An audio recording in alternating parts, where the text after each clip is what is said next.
Hi, guys. Nice to see you. Here I am on a Sunday afternoon hanging out at my house. This is my house, so welcome. As we get started on our new book this week, I have finally have my webcam up and running, and now we have this accessible to you. So if you end up missing a chapter because you're pulled out of the classroom or you get behind, feel free to use this as a resource. And be sure you use this as a resource as well. This is our book for the week, Restart by Gordon Corman. And Gordon Corman is the author that's coming to visit us soon, at the end of this month, actually. All fourth graders will get to go to the high school and meet this guy.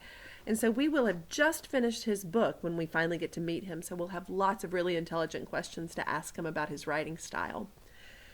So, without further ado, let's go ahead and get started on this. Restart is a story about a star athlete.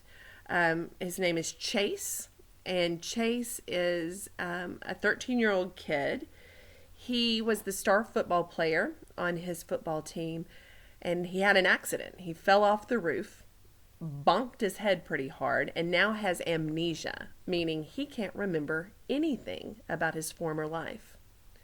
One of the things that he notices, though, is that people are acting very strangely around him now, and he can't quite figure out why. This is a story about a kid who gets a second chance. He gets to restart his life. I wonder what kind of choices he'll make. Is he going to make the same choices that he made during his first 13 years, or will he change things up? Let's find out. Chapter 1. Give you a minute to find it because I'm looking for it. Chapter 1, Chase Ambrose. I remember falling. At least I think I do. Or maybe that's just because I know that I fell. The grass is far away until it isn't anymore. Somebody screams. Wait, that's me. I brace for impact, but it never comes. Instead, everything just stops. The sun goes out. The world around me disappears. I'm being shut down like a machine. Does this mean I'm dead? Blink. The light is harsh, fluorescent, painful. I squeeze my eyes shut, but I can't keep it out.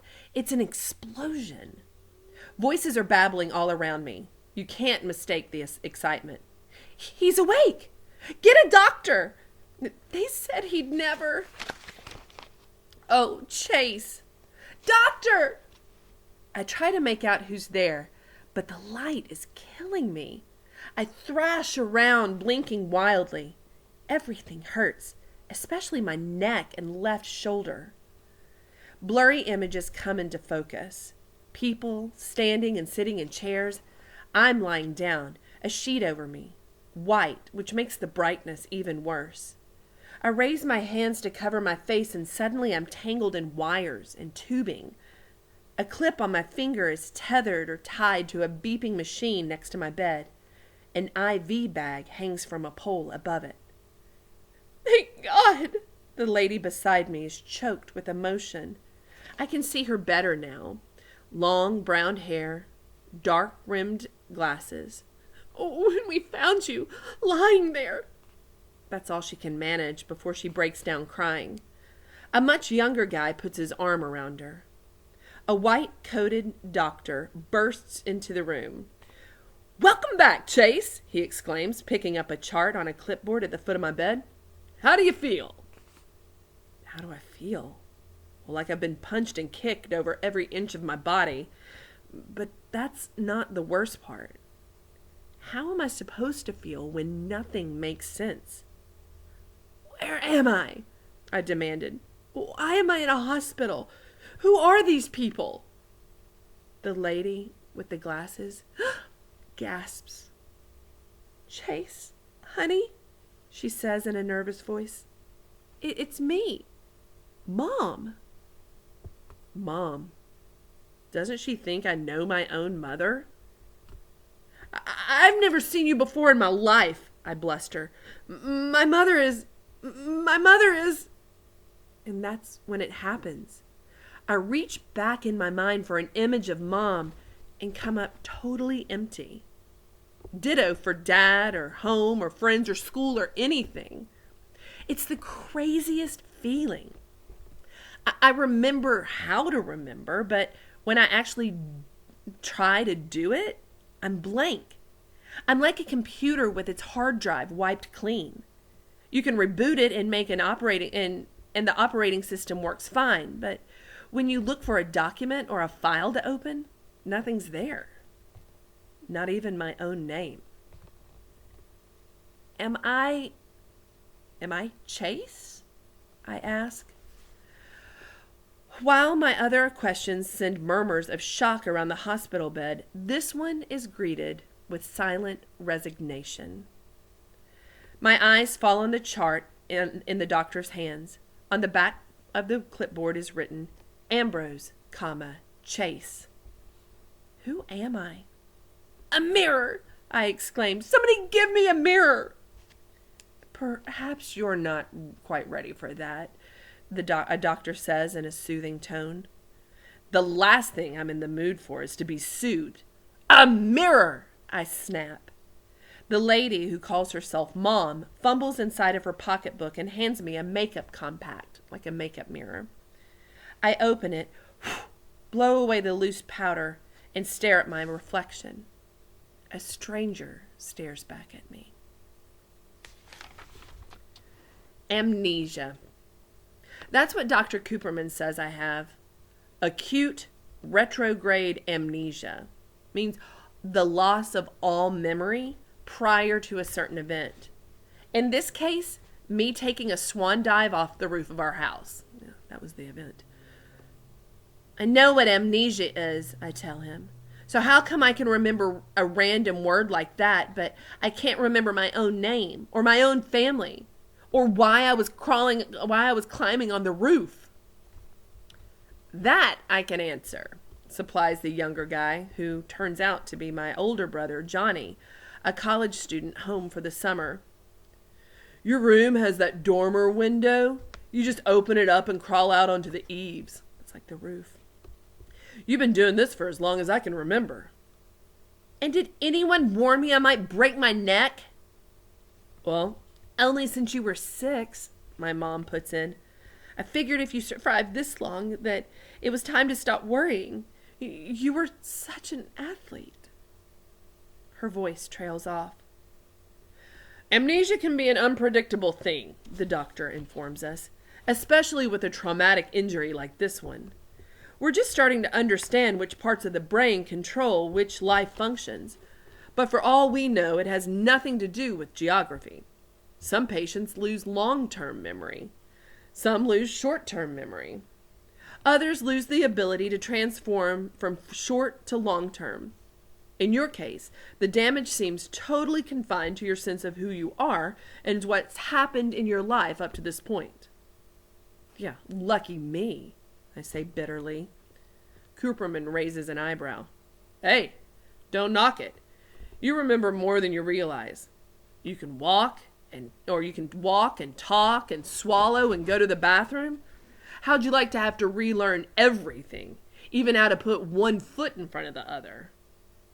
The bathroom part is definitely an upgrade. They say I was in a coma for 4 days before I woke up. I can't say how the bathroom side of things was taken care of during that time, but I'm pretty sure I had nothing to do with it. Maybe I'm just better off not knowing. The doctor checks a few readings on my monitor, making notes on my chart, then regards me intently. Are you absolutely certain you can't remember anything at all from your life before you regained consciousness? Once again, I peer back into the nothingness. That's where my memory is supposed to be. It's like reaching into a pocket for something that should be there, but isn't. Only that something isn't keys or a phone. It's your whole life. It's bewildering and frustrating and terrifying all at the same time. Try harder, I push myself. You didn't just whoosh into being when you came out of that coma. You were in there somewhere. A vague image starts to form. So I bear down, concentrating with all of my might, trying to wrestle it into focus. "What is it?" Johnny asked breathlessly. At last the details sharpen into view. I see a little girl, maybe 4 years old, wearing a blue dress with white lace. She seems to be standing in some kind of garden. I mean, at least she's surrounded by greenery. "Well, there's this girl," I begin, struggling to keep the picture in my head. We're on page 6. "Girl?" Dr. Cooperman turns to my mother. "Does Chase have a girlfriend?" "I don't think so," Mom replies. "No, it isn't like that," I insist. "This is a little kid." "Helene?" My mother asks. The name means nothing to me. "Who's Helene?" "Dad's kid," Johnny supplies. "Our half-sister?" Dad. Sister. I search for a connection between those words and the memories they should trigger. My mind is a black hole. There might be a lot in there, but it can't get out. "Are the two of them close?" Cooperman inquires. Mom makes a face. "Doctor, after the accident, my ex-husband came to shout and accuse and punch the emergency room wall. Have you seen him here since then, while his son lay in a coma? That should give you an idea of the relationship between my boys and their father and his new family." "I don't know any Helene," I volunteer, but you can't go by me because, well, I don't know anybody. This is just a little blonde girl in a blue dress with white lace, kind of dressed up, like she's maybe going to church or something. But why I remember her and nothing else, I can't tell you." "No, definitely not Helene," Mom concludes. "She has dark hair, like her mother." I turn to the doctor. "Am I just crazy?" "Of course not," he replies. "In fact, this little blonde girl suggests that your memory isn't gone at all. It's only your ability to access it that's been damaged. I believe that your missing life will come back to you, or at least some of it will. This girl might be the key. I want you to keep thinking about her, who she is and why she's so important, and why she's so important that you remember her when everything else has disappeared." I honestly try, but there are too many other things going on. Now that I'm not dead, the hospital is suddenly in a big hurry to get me out of there. Dr. Cooperman runs tests on every part of me except my left earlobe. Turns out my brain may be short-circuited, but the rest of me still works. So how come I ache all over? "Muscular," is his diagnosis. "From the fall. Or should I say," he chuckles at his own joke, "the sudden stop at the bottom." Anyway, every muscle from nose to toes tenses up from that kind of shock. Tack on 96 hours of complete inactivity, and you stiffen up all over. It's normal. It'll pass. My only real injuries are a concussion and a separated left shoulder. Turns out my bad diving form saved my life. My shoulder hit the ground a split second before my head, absorbing just enough of my hard landing to keep the impact from killing me.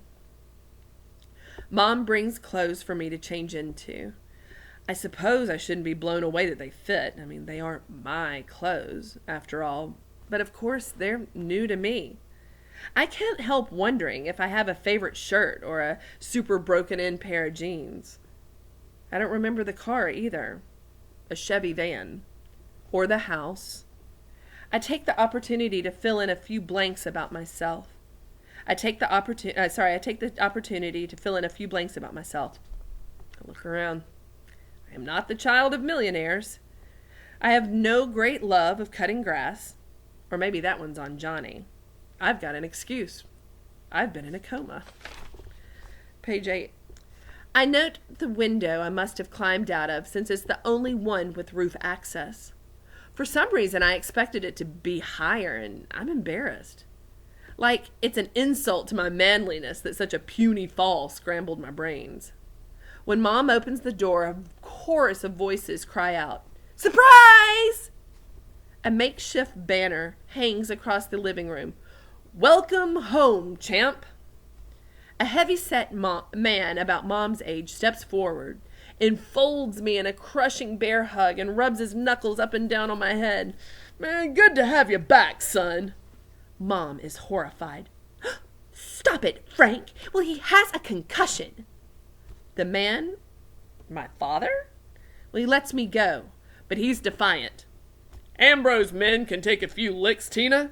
You're talking about an all-county running back." Ex-all-county running back, Dad, Johnny amends.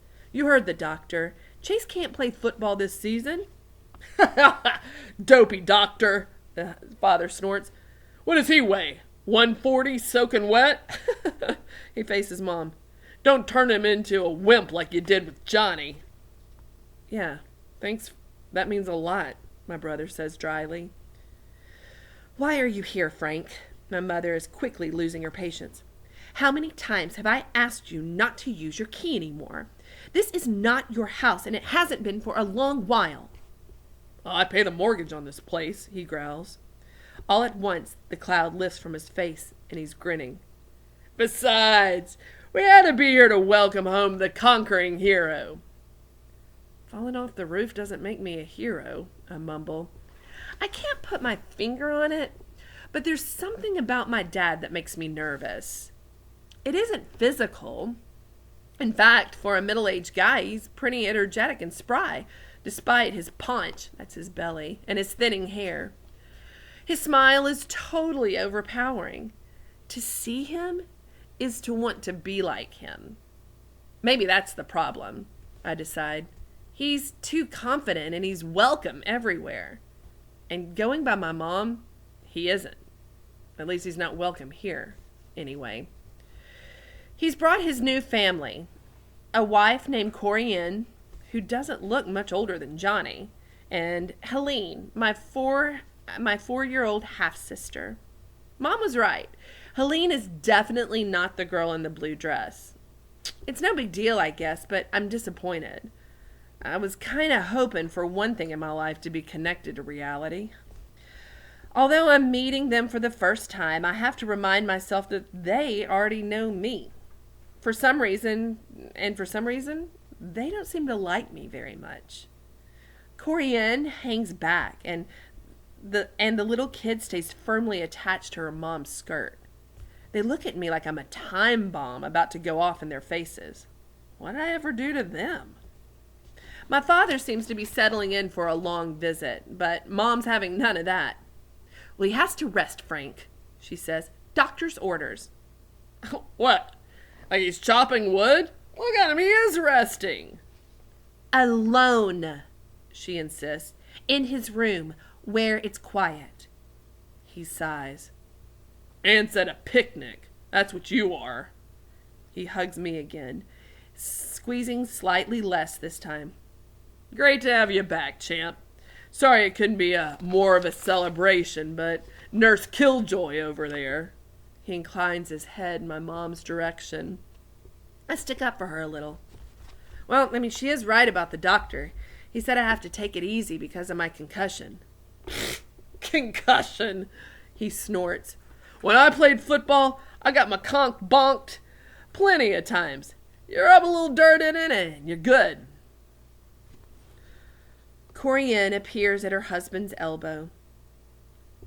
We're so glad you're okay, Chase. Come on, Frank, let's go." I feel like I have to fill the hostile silence that follows, so I lean down to my kid sister. "That's a nice doll you got there. What's her name?" She shrinks back like I'm about to eat her. Eventually, Dad's gone, taking Corianne and Helene with them. Johnny goes out to meet some friends, and Mom orders me upstairs to get a head start on that relaxation that almost caused the Civil War. She has to show me which room is mine because I don't remember any of it. Not the wooden staircase with the faded floral runner up the center. Not the narrow hallway with the low ceiling. Not the wooden door with the crack down the center panel. My mother sees me evaluating the damage and is momentarily surprised by my surprise. Then she tries to explain it away. That's probably my fault. I always let you and your friends play sports in the house. We're just too big for that now. Or the house is too small. Which sports? I ask. Tears are coming to her eyes. This is hard for her. Football, soccer, badminton, you name it. Being in my room is the weirdest experience of all. It's my room. There's no question about that. The walls are covered with newspaper clippings about football teams I starred on and the lacrosse games that I won. Yeah, that's me in the pictures, diving into end zones and being mobbed by ecstatic teammates. More unfamiliar faces. There are trophies, too. Shelves of them. Chase Ambrose, top scorer. Chase Ambrose, MVP. Most yards from scrimmage, team captain, state champions.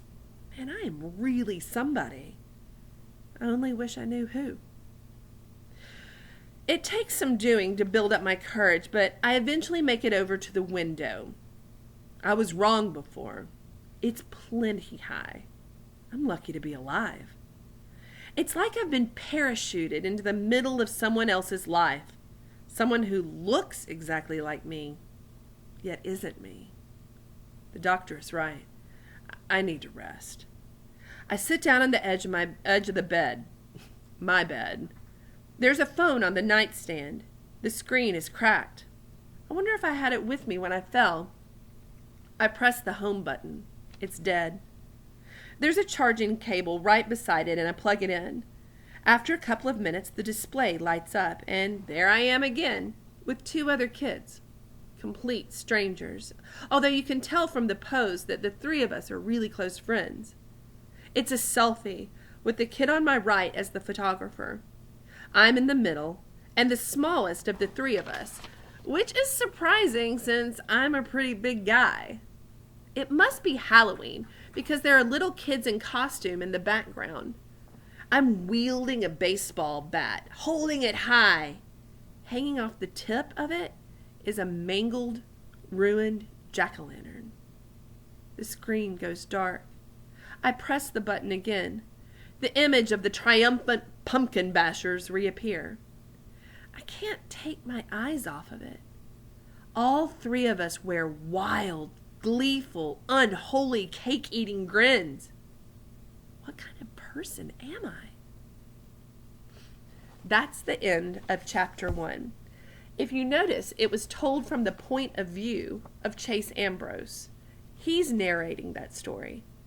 However, I think you'll find soon that each chapter changes perspective. Chapter 2, which comes up in the next video, is told from the point of view or the perspective of Shoshana Weber. Wonder what the story holds for us. Tune in for chapter 2. Thanks for joining, guys. Talk to you soon.